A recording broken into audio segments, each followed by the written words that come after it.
इस वीडियो में हम चर्चा करेंगे सूबेदार मल्हारराव होलकर जी के जीवन के अंतिम वर्षों के बारे में। कौन सी थी उनकी आखिरी मुहिम जिसके दौरान उनकी मृत्यु हुई थी।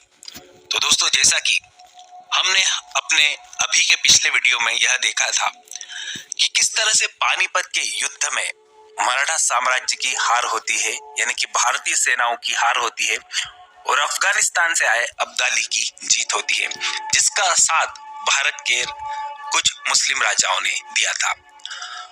दोस्तों, इतनी बड़ी हार जब किसी सेना की हो जाती है तो जो सेना थी मराठा सेना, वह काफी सदमे में चली गई थी और इसी हार के सदमे में सूबेदार मल्हारराव होलकर जी की पटरानी गौतमाबाई साहेब जी की मृत्यु हो जाती है और जो पेशवा थे, जो सबसे पावरफुल सेंटर ऑफ पावर जो था पेशवा नाना साहेब जी, उनकी भी दोस्तों इसी हार के गम में मृत्यु हो जाती है, क्योंकि वो अभी कहीं ना कहीं इस हार के लिए अपने आप को जिम्मेदार मान रहे थे।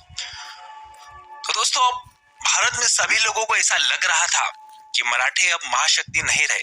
छोटे छोटे राजा, यहाँ तक कि जमींदार भी विद्रोह कर रहे थे या इसके बारे में सोच रहे थे।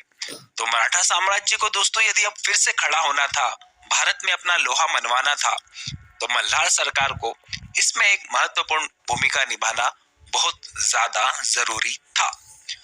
20 जुलाई सन 1761 में नाना साहेब पेशवा जी के पुत्र नवयुवा माधवराव जी पेशवा बनाए जाते हैं।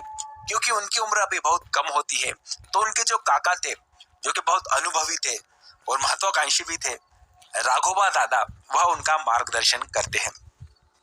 मराठा साम्राज्य के खिलाफ अब जो विद्रोह खड़े हो रहे थे एक के बाद एक, इसमें जयपुर के राजा माधव सिंह जो थे, उन्होंने राजपूताने से मराठों की सारी चौकियां हटा दी थी और जो दिल्ली में नजीब खान था, जो रोहिला पठान था, जिसने अहमद शाह अब्दाली को एक तरह से कह सकते कि आमंत्रण दिया था कि भारत में आओ, वह दिल्ली का सबसे ताकतवर व्यक्ति बन गया था। और दोस्तों, अंग्रेज जो थे वो भारत में एक के बाद एक नए इलाकों को जीतते जा रहे थे और भारतीय राजा उनके अधीन होते जा रहे थे, उनसे संधि करते जा रहे थे। तो इस तरह का परिदेश था कुछ हिंदुस्तान यानी कि उत्तर भारत का।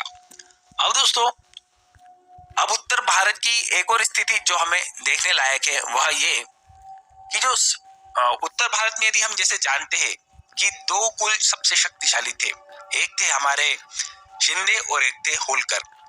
अब पानीपत के युद्ध में जो सिंधिया घराना था, यानी कि जो शिंदे घराना था, उसके सभी जो पुरुष थे वह वीर गति को प्राप्त हो गए थे, बड़ी बहादुरी से लड़ते सभी, और बच गए थे राणो जी के पुत्र महाद जी, जो कि ऐसा कहा जाता है कि एक दासी के पुत्र थे। और दोस्तों, महाद जी भी अपना एक पैर आधा गवा के इस युद्ध से लौटे थे। तो दोस्तों, अब उत्तर भारत में मराठा सेना को यदि खड़ा होना था तो सबसे शक्तिशाली सूबेदार जो थे वह मल्हारराव होलकर जी ही थे, उनके अलावा और कोई नहीं था। और जो दोस्तों महाद जी भी थे, वह भी इस बात को जानते थे, तो वह भी होलकरों के साथ जुड़कर ही कार्य कर रहे थे। वो मल्हार सरकार ने भी महाद जी को अपने पुत्र के समान ही संरक्षण दिया और उनके उत्थान में सबसे बड़ी भूमिका यदि किसी की थी तो वो मल्हार सरकार की ही भूमिका थी। तो दोस्तों, अब इस परिदृश्य में विद्रोह को दबाना था मराठा सेना को और पुनः भगवा झंडा लहराना था। तो सबसे पहले राजपूताना के कोटा परगना के मगरोल में सूबेदार मल्हारराव होलकर और राजा माधव सिंह की सेनाओं में युद्ध होता है और 30 नवंबर सन 1761 में मल्हारराव जी युद्ध को जीतने में कामयाब हो जाते हैं। और यह संकेत था पूरे भारत के लिए कि छत्रपति शिवाजी महाराज के द्वारा जलाए गए मशाल अब भी जल रही है, बुझी नहीं है। दोस्तों, एक तरफ जहां बाहरी विद्रोह तो चल ही रहा था, ऐसे में पुणे का जो शनिवार वाड़ा था, उसके आंतरिक राजनीति कुछ और ही चल रही थी। यहाँ पर जो युवा पेशवा थे माधवराव और उनके जो काका, महत्वाकांक्षी काका राघोबा दादा के बीच सत्ता व ताकत को लेकर संघर्ष बढ़ रहा था। दोनों के बीच में झगड़ा हो रहा था, क्योंकि पेशवा तो माधवराव थे पर उनके रीजेंट जो चला रहे थे वह तो राघोबा दादा थे। तो कई सारे मुद्दों पे उनमें अनबन होती रहती थी। अब ऐसी स्थिति में मराठा साम्राज्य तो फिर से खड़ा नहीं हो सकता था, तो अब इनमें जरूरत थी सुलह करवाने की। और यह सुलह सिर्फ मल्हार सरकार ही करवा सकते थे। मराठा साम्राज्य के भीष्म पुरुष जो थे वो उन्हीं को बुलाया गया कि दादा आप ही आओ, काका साहेब आप ही आओ और जो पेशवा और उनके काका के बीच में सुलह करवा दो, दादा साहेब के बीच में सुलह करवा दो।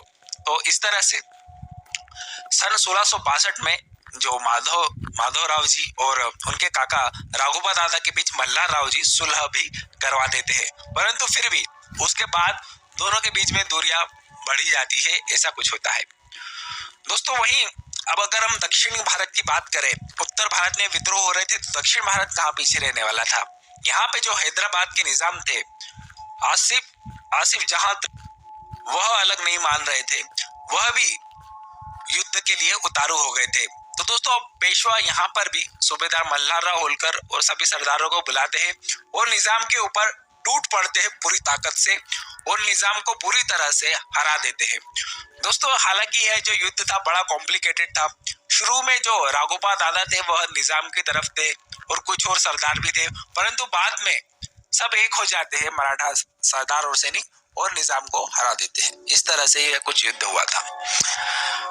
और दोस्तों यह एक बहुत बड़ी जीत थी मल्हार सरकार के लिए भी और पूरे मराठा साम्राज्य के लिए भी। यह एक बहुत बड़ी जीत थी क्योंकि पानीपत की हार का जो कलंक लगा था उसको धोने में इस जीत ने बहुत मदद की थी मराठा साम्राज्य की। दोस्तों अब मराठा जो थे उनको पता था कि अब जो दूसरी सबसे शक्तिशाली ताकत उभर रही है वह मुगलों की तो है नहीं, वह ताकत है अंग्रेजों की।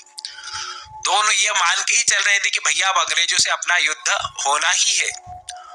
और दोस्तों 22 अक्टूबर सन 1764 में उत्तर भारत का एक बहुत ही महत्वपूर्ण युद्ध होता है जिसे हम कहते हैं बक्सर की लड़ाई या बक्सर का युद्ध, जिसमें अंग्रेजों का सामना होता है बंगाल के जो नवाब थे मीर कासिम और अवध के जो नवाब थे शुजा-उद-दौला और मुगल जो थे शाह आलम द्वितीय, उनकी संयुक्त सेना एक तरफ थी और दूसरी तरफ थी अंग्रेजों की सेना।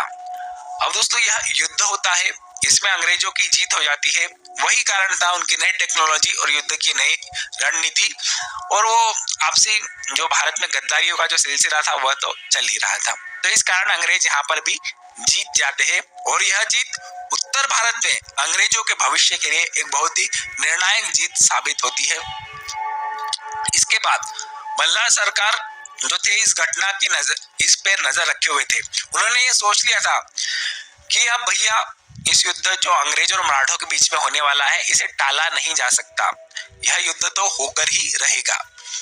दोस्तों यहाँ पर एक और बात ध्यान रखने लायक है कि जब मल्हार सरकार इन युद्धों की इन मुहिमों पर बाहर हुआ करते थे, इंदौर से बाहर मालवा से बाहर हुआ करते थे, तब राज्य का जो सारा कामकाज था वह माँ अहिल्या और तुकोजी बाबूजी ही संभाल रहे थे। और दोस्तों मल्हार सरकार को माँ अहिल्या पे इतना भरोसा था कि जब युद्ध के लिए सबसे ज्यादा जरूरी क्या होता है सैनिकों के अलावा हथियार, तो उनको पता था इतना बड़ा युद्ध होने वाला है तो इसके लिए हथियारशाला यानी कि जो तोपखाना था वह लगाने की बहुत जरूरत थी।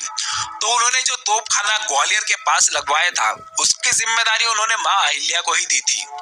और दोस्तों इस तोपखाने में तोपें तो बनाई जाती थी, उनके गोले, बंदूकें, जंबूराक जो एक नई तरह की बंदूक थी या तोप थी जिसको उठक पे रख के चलाया जाता था, और गोलियां और युद्ध का अन्य सामान बड़े पैमाने पे बनाया जाता था। इसकी जो पूरी देखभाल का काम उन्होंने माँ अहिल्या को ही सौंप के रखा था। अब दोस्तों उत्तर भारत में इस समय जाटों और रोहिलाओं के बीच में भी युद्ध चल रहा था। दोस्तों जो नजीब खान था उसने राजा सूरजमल जाट का सर धड़ से अलग कर दिया था। अब जो राजा सूरजमल जाट के पुत्र थे उन्होंने भी मल्हार सरकार से कहते हैं कि यहाँ पर आइए हमारी कुछ मदद कीजिए। तो दोस्तों यहाँ पर जो स्थिति थी वो बड़ी रोचक है क्योंकि पानीपत के युद्ध में जाटों ने जो सहयोग किया था मराठों को लौटते समय उसे बुलाया नहीं जा सकता था। और दोस्तों जो नजीब खान था जो पानीपत का जिसे मेन विलन भी कहते हैं, उसके साथ जो सूबेदार मल्हार राव होलकर के संबंध थे वो बड़े ही कॉम्प्लिकेटेड थे। एक तरफ जहां नजीब खान उन्हें अपना पिता मानता था, वो मल्हार सरकार भी उसे बेटे की तरह प्रेम दिया करते थे, और वहीं दूसरी तरफ यह सबसे बड़ा दुश्मन भी था एक तरह से देखा जाए तो मराठों का। तो इस तरह की राजनीति के कुछ इक्वेशंस थी उत्तर भारत की। तो मल्हार सरकार के लिए यही बेहतर था कि वो दोनों के बीच में सुलह करवा दे, समझौता करवा दे, और वह भी कुछ ऐसा ही करते हैं। अब दोस्तों, अवध के नवाब जो शुजा-उद-दौला थे, वह मल्हार सरकार से कहते हैं कि देखो, अभी हम पानीपत के जो अपने बीच में जो लड़ाई हुई है उसको भुला देते हैं, अभी अपन फोकस करते हैं अंग्रेजों के ऊपर, क्योंकि आप तो अब जानते हो कि अब्दाली का भी पानीपत के युद्ध में बड़ा नुकसान किया है आप लोगों ने। अब वह तो वापस लौट के आने वाला नहीं है, उसकी सेना इतनी कमजोर हो चुकी है, और हम मुगलों और में भी इतनी ताकत नहीं है कि अब हम आपको चुनौती दे सके। तो आपको और हमें चुनौती कौन दे सकता है? तो वो है अभी अंग्रेज। तो आइए हम दोनों हाथ मिलाकर अंग्रेजों के खिलाफ युद्ध लड़ते हैं। तो मल्हार सरकार मान जाते हैं और शुजा उन्हें एक बहुत बड़ी रकम भी देता है। तो दोस्तों, यह युद्ध शुरू होता है और जो शुजा-उद-दौला और मराठाओं की सेना एक साथ आती है इस युद्ध पे। दोस्तों, युद्ध शुरू होता है तो शुरुआत में मल्हार सरकार अंग्रेजों की सेनाओं को काफी नुकसान पहुंचाते हैं, जो पारंपरिक गमीनी कावा युद्ध नीति थी उसके द्वारा। परंतु बाद में अंग्रेजों की नई तरह की जो यूरोप से वो जो सीख कर आए थे, उनकी सेना का नया तरह से किस तरह से संरचना बनाना है, युद्ध का व्यू बनाना है, और विशेष रूप से उनकी जो बंदूकें थी वह काफी उन्नत थी, उनकी तोपें बहुत उन्नत थी। तो इसके आगे मराठा सेनाओं की नहीं चलती और वह इस युद्ध को हार जाते हैं। दोस्तों, मल्हार सरकार यहाँ से हड़ौती क्षेत्र जो की है वहां से 7 देशमुखी एवं चौथ वसूल करते हैं, और फिर दतिया के राजा और वोड़से और शेवड़े और गोहद के जाटों के विद्रोह को दबाने की तैयारी शुरू कर देते हैं। इसमें उनको पूरा साथ मिलता है यहाँ पर शूरवीर महादजी शिंदे का।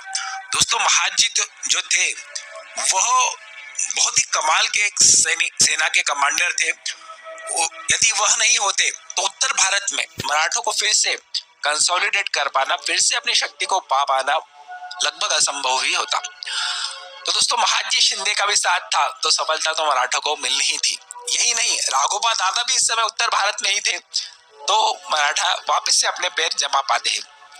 दोस्तों, अब यहाँ पर आप ध्यान रखिए कि मल्हार सरकार अपनी उम्र के 7वें दशक में थे, और दोस्तों उस समय जब औसत आयु काफी कम हुआ करती थी, उसके हिसाब से एक 70 अपनी उम्र के